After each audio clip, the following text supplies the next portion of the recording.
This is a Hayward Tuck Stories recording of Some Talk of Monsters, Book 1, An English Heritage, copyright Jack Hayward Tuck. Chapter 6, Sacred Woods and the Presence of Fish. The majority of trees were still green as the autumn season set in. As the temperature dropped, the trees began sucking in and withdrawing their nutrients back into their branches and down into their roots, leaving the poisons behind in the trees.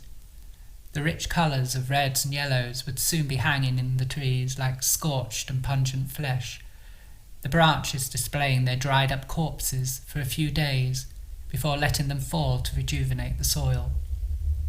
A few trees had already started the process of decorating the path in a multitude of golden reds, yellows and browns. Kip had one thing in common with Jamie. They both hated autumn. Behind the beautiful colours all around them as they walked was the cruel reality of death and decay. But it wasn't only the oncoming of wintertime that the boys found disturbing. It was also the history of the lakes.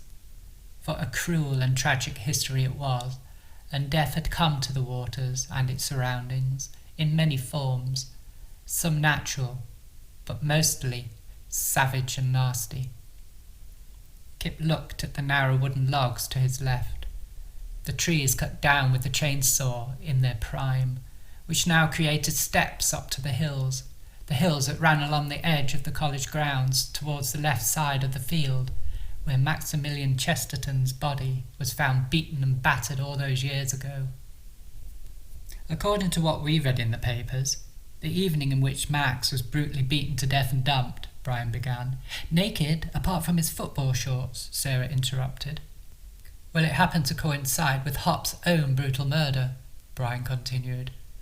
The deaths are still the focus of gossip and urban legend, still bringing fear amongst many of the students who no longer care to walk these lakes alone. The path began to narrow as Kip and the gang continued their walk around the lower lake, the bank by the lake gently climbing as they hiked onwards, until ahead they could see a long gate. Most of the trees along this part of the way were newly planted saplings, perhaps no more than 5 years old. Through the gate they went, and into an area of meadow where the mature trees were more sparse. Cows would be brought to graze here by local farmers. The pheasants would also venture here each day. The reddish feathers on the ground were a testament to their secret assemblies. To the right, a burnt-out tree trunk stood several metres high, wide and knobbly, due to having all the branches sawn off close to its trunk.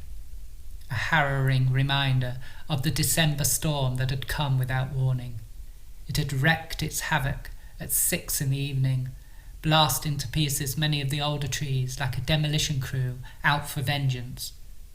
Another event lost to history, but not to mythology, for this storm came on the evening of the murders. Lightning trees are so magical, said Poppy, clutching Jamie's hand. There are several around the lake, guys, said Jamie. It's said that they can bring you luck, said Poppy. Kip looked at the broken trunk and grinned. Not for the tree, though, he sniggered. Come on, let's walk closer to the lake, Brian suggested. This way, folks. My brother was a walker. Hop said that it was the only time he had for himself. He said he needed time to think. Walking and thinking. That's what I do, like my brother. I need to get lost in my thoughts. Hop said that all the great poets and novelists were walkers. I remember that Hop, he walked the Pennine Way when he was 18. And you know what? He returned with a completed collection of poems. Sebastian looked at Kip and sighed. Then, after raising his eyebrows, he said, Let's just walk, eh, Kip? A little less of the stories. Sure, I didn't mean to... By the way, have you got any food? Kip was really hungry. He hadn't brought anything to eat, and he knew how stupid it was for him to go too far without supplies. If his blood sugar dropped, he would have to wolf down fistfuls of grass and leaves again, and he hated eating grass. Sorry, Sebastian said. Oh, I'm starving, guys. Hasn't anyone got any food? There's plenty of fish in the lake, said Brian. Jamie passed Kip a sandwich. I need to sit down for a few minutes. I'm feeling dizzy. Just close your eyes, Kip, and rest, Jamie said, turning to call out to the others. Hold on, we're taking a breather, guys. Why don't we build a fire? I'd like to sit still and chill out here for a while, said Sarah, and Kip can then have his rest. We could catch a fish, Sarah, and have a barbecue. You'll never outsmart a fish, Brian, she said. So the gang stopped, having decided to build a campfire. Poppy and Spike collected most of the wood. Brian then lit the dried twigs with a match, and when the flames caught and the smoke had found its path, the gang all sat around the campfire. Come on, Kip, tell us what it was like sharing a room with Hop, when you were little. Well, it got awfully crowded, Brian, Kip smirked. What with my brother's nasty collection of puppets. It was true. For Kip, it was like living inside a giant puppet theatre. Fancy spending your pocket money on puppets, said Poppy. He didn't always buy his puppets, said Kip. Hop would make his creatures out of odds and ends, plastic bricks and metal parts, anything he could find in his toy cupboard or in our dad's shed. Well, there's nothing wrong with that, said Stella. I used to make all the furniture for my doll's house myself. The collection of macabre figures Hop had crafted during art lessons at school was one of the things that would stop Kip falling asleep at night. Kip coughed as the smoke catching the breeze blew in his face. He used string at first, but then only wire would do. That's a bit creepy, Kip, said Jamie. Oh, that's nothing, Kip said. If Hop was in a good mood, he'd have all the puppets hanging on hooks holding hands. And if he wasn't, well, let's just say that my parents would be in for a difficult night. I wouldn't have wanted horrid hooks everywhere, said Sarah. I once had one of those glove puppets, a white rabbit it was. Oh, he'd find glove puppets amusing too. If he'd find a glove lying somewhere, he'd pick it up and take it home. He'd wash it and stuff it with ripped up pieces of cloth. He wrote in his diary how Max also collected gloves, but Max's real obsession was for small shoes. Sarah caught Poppy's eye and nodded. Poppy smiled back with an unease that Sarah copied by nervously sweeping back her hair. During that last Christmas of '86, Hop had told Kip about other fantasies Max had had as a child.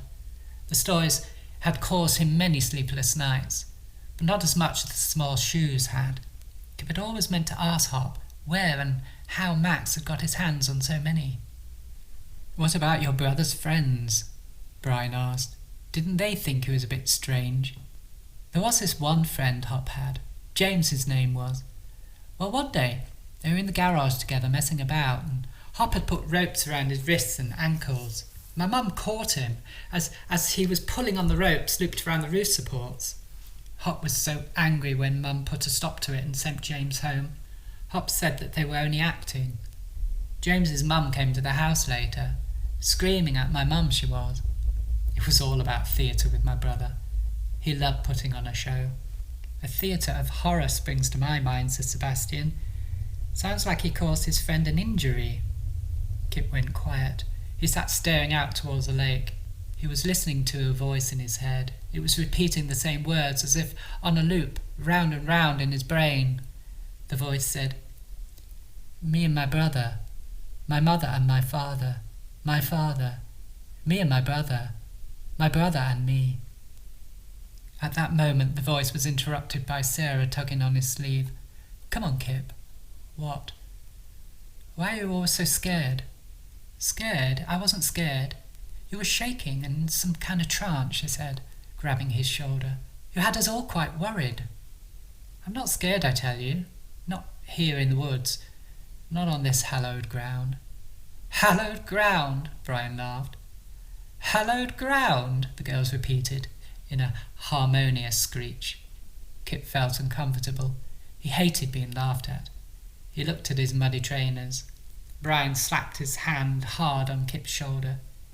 Kip remembered the day his teacher had grabbed him by the shoulder. He remembered the biology field trip he was on when he was told the terrible news that Hop was dead. He remembered the day his mother had come to collect him, with the news that his brother would no longer be coming home. He remembered the day he was 11 years old, and so alone. "These woods are sacred," Kip announced. I can feel my brother's presence here still. It's not that I believe in ghosts. I don't. It's a brother thing. A bond that remains, even after death. Come on, let's go, said Stella. We've sat here long enough. I think we should get you home, Kip. You're starting to talk weird and... I'm all right, really, Kip spoke up. He then reminded the gang why they had come. You said that you'd tell me about Catherine Brooks. So come on. What do you know about this Catherine? Brian jumped up from the tree stump he was sitting on and signalled to the others to stand up. First, I want to show you something, Kip. Come on, everyone. Follow me. The gang ran over the scrub, Brian leading the way, trying not to get their feet entangled in the roots and wiry bramble shoots, or the coarse grasses and nettles that were covering the ground. There wasn't a path here, just a muddy track full of puddles and very slippery. The ground squelched as they stomped on it, and soon their shoes were caked in mud and damp leaves. Brian came to an abrupt halt. This is the spot where that kid got beaten to death by his girlfriend, isn't it? Asked Spike. You mean Mike Stewart, said Jamie. He was beaten up, yes, and pretty badly. He wasn't beaten to death, though. He sounds like a wimp, said Sebastian. Being hit by a girl. Heard he was a right anorak, said Spike, laughing. Then a voice called out from behind a hawthorn tree. It was a deep voice, and one that the gang didn't recognise. None of you know about Catherine Brooks. If you did, you wouldn't call the boy she half-killed a wimp. Most of us girls think Mike was very brave for staying with her so long. Sebastian ran around the tree to see who it was, and saw that it was Cindy. She was sitting on a bare patch of ground where the attack had taken place. She had grass stains on her faded jeans. She saw Kip and Stella as they approached and laughed out. You guys!